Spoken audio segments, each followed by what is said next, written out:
This is exactly how I got this beautiful reversal trade right here in just over 5 minutes.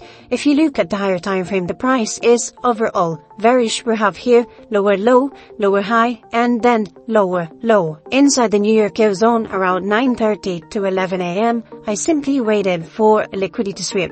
Right here we have a higher time frame liquidity. I waited for the price to take out this higher time frame liquidity right here. After taking out this buy sell liquidity right here, I simply went into the 1 minute time frame and looked for a market structure shift. The price went up once again and takes out this swing high right here. We have another buy sell liquidity sweep. At the same time, price has reacted into a new week opening up.